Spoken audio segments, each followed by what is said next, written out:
Hello everyone, welcome to Elifer Academy. Welcome to a new lecture of M1, you can say, Engineering Mathematics 1.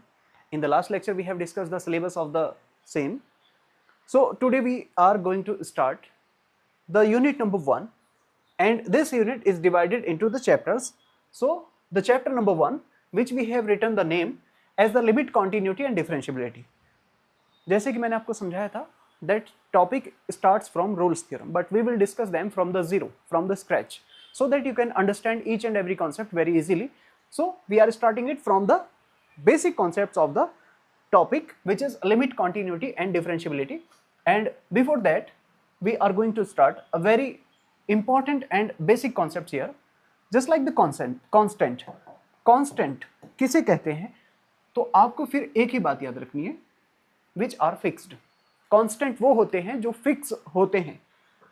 A number that has a fixed value in a given situation or universally is called constant. जो कभी नहीं बदलते universally, just like the number 5. पूरा जो पढ़ा लिखा एक universe है वो इसको 5 ही कहेगा जहां भी आप दुनिया में जाएंगे.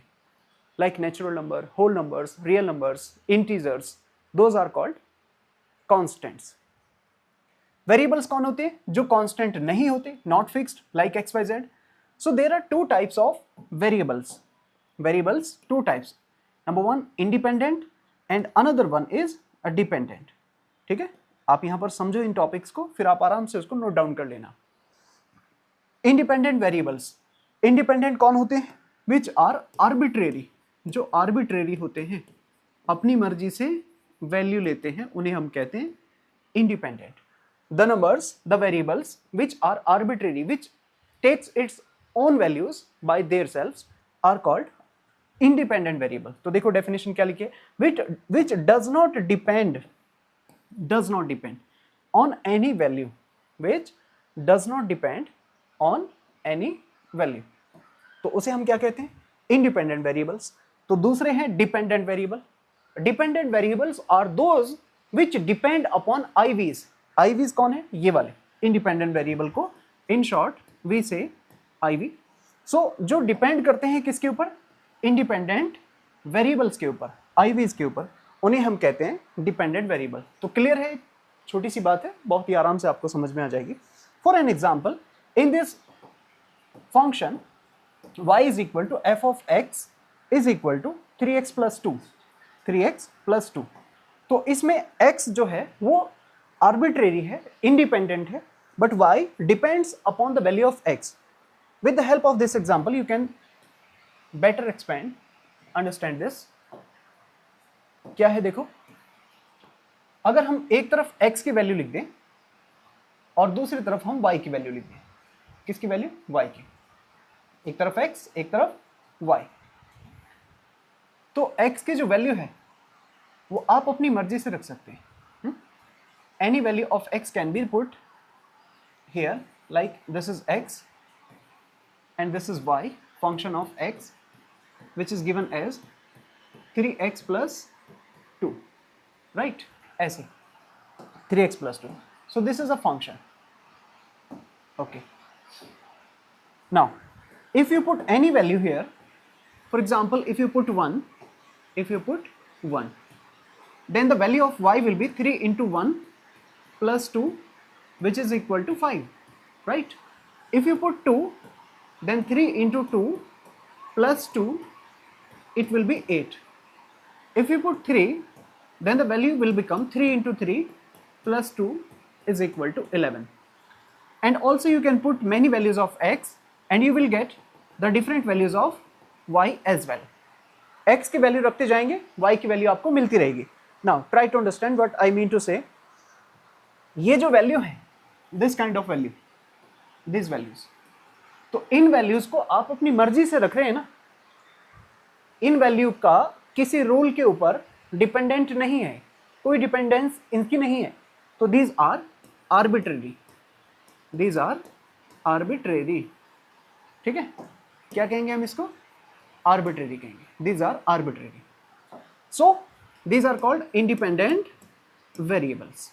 On the other hand, these values 5, 8, 11, these values, ये depends upon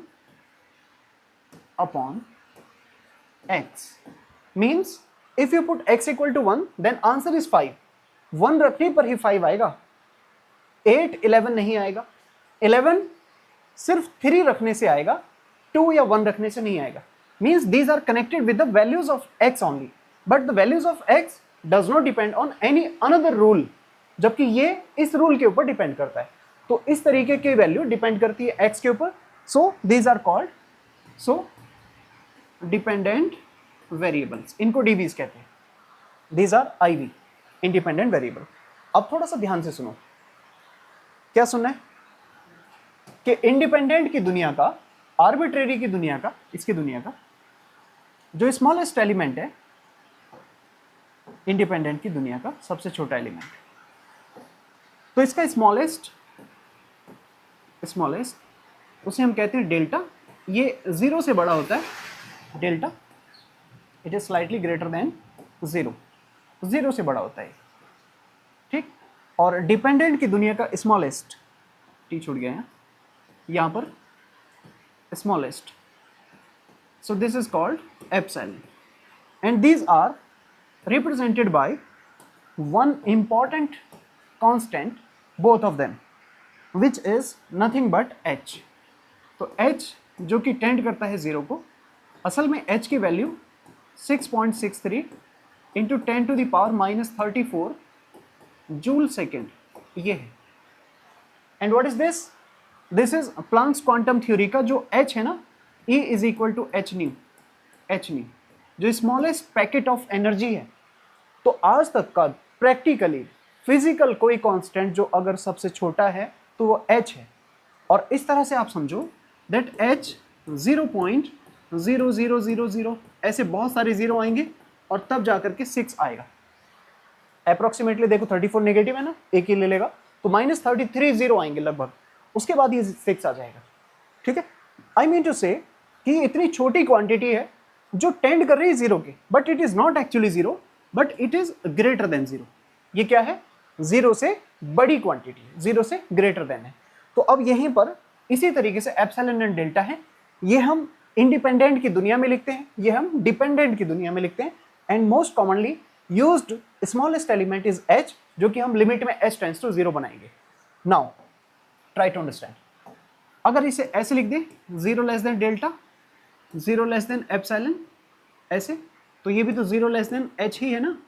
now one most important statement I am going to say here, please pay attention. Anything which is less than h is nothing but 0. h से छोटा कुछ नहीं होगा, अगर कुछ हुआ तो वो 0 होगा. In the category of independent variable, anything which is less than 0 is nothing but anything less than delta is nothing but 0. Similarly, anything which is less than epsilon is nothing but 0. इस दो statement को ध्यान से सुन लो. क्या है इसका meaning? कि अगर कुछ भी डेल्टा से छोटा होगा तो वो anything less then 0, anything less than delta वो 0 ही होगा. तो यहां पर मैं एक बात लिखने जा रहा हूं, anything less than delta is 0. Similarly here anything less than epsilon is 0. ऐसे. तो ये 2-3 बातें आपको दिमाग में रखनी है. उसके बाद एक कॉन्सेप्ट जो हम पढ़ने जा रहे हैं यहाँ पर वो आपको समझ में आ जाएगा. देखो, अलॉन्ग विद दैट मैं एक छोटी सी बात आपको समझाता हूँ. देखो, जैसे लिखा है x is equal to a, तो क्या आप इसको ऐसे लिख सकते हैं, x minus a is equal to 0. And after that if you take the modulus of this quantity then modulus of 0 is equal to 0 also. तो देखो, ये इंडिपेंडेंट की दुनिया है, डेल्टा की दुनिया है. तो इस केस में इंडिपेंडेंट में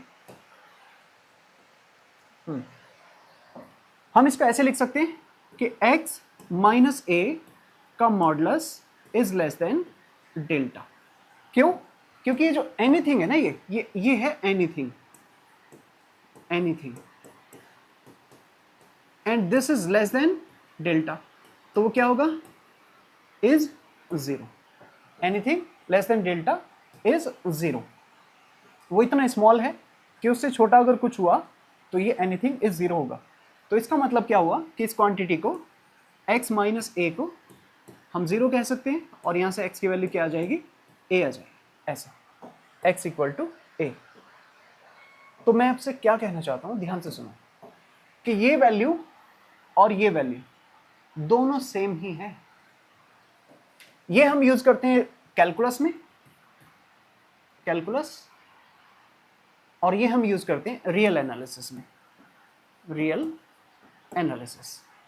ठीक है, बात समझ में? अब देखो इनका मीनिंग आपको मैं समझा देता हूं, बहुत इंपॉर्टेंट है, ध्यान से सुनना। x equal to a for the calculation point of view approximation, हम x इक्वल टू ए ऐसे सोचते हैं कि जैसे पेन है वो a है, x ये मूवमेंट ऑफ द फिंगर जो इसको टच कर रही है यहाँ पर। अगर हम इसको ऐसे पकड़ लें तो बाहर से macroscopically you can see here that I am touching this pen. तो मैंने पेन को टच किया x equal to a. But अगर एक एक्सरे से आप इसका पूरा फिगर आउट करेंगे, इसके एक इमेज को देखेंगे, एक्सरे करेंगे इसका, तो पेन और फिंगर के बीच में हमेशा एक गैप आएगा। That gap is delta. तो वो ये वाली चीज़ है। तो असल में ये पेन फिंगर को टच नहीं करेगा, हमें बाहर से ऐसी फील हो जाती है, उससे हमारा काम चल जाता है कि हमने इसको टच किया है। तो x equal to a calculation point of view से हमें फील आ जाता है कि हमने टच किया, बेशक हम इससे काम चला लेते हैं। लेकिन रियल एनालिसिस में, रियलिटी में हम इस पेन को कभी भी टच नहीं कर सकते, चाहे जितना तेजी से मैं इसको कस के पकड़ लूँ। More specifically in the language of real analysis and delta, हम एक बॉडी को दूसरी बॉडी पर कभी भी अटेन नहीं कर पाएंगे। जैसे हम एक हाथ से दूसरे हाथ को कभी टच नहीं कर सकते एग्जैक्टली, बस हमें उतना टच का फील से काम चल जाता है जिससे हमें पता लग जाता है कि हम टच कर रहे हैं किसी चीज़ को। तो ये लिमिट का कॉन्सेप्ट यहीं से शुरू होता है, that any point can not be attend, but try to attain that point. Ultimately you will find some infinitesimally very small gap so that x and a will be same. तो x a को पहुंच जाएगा।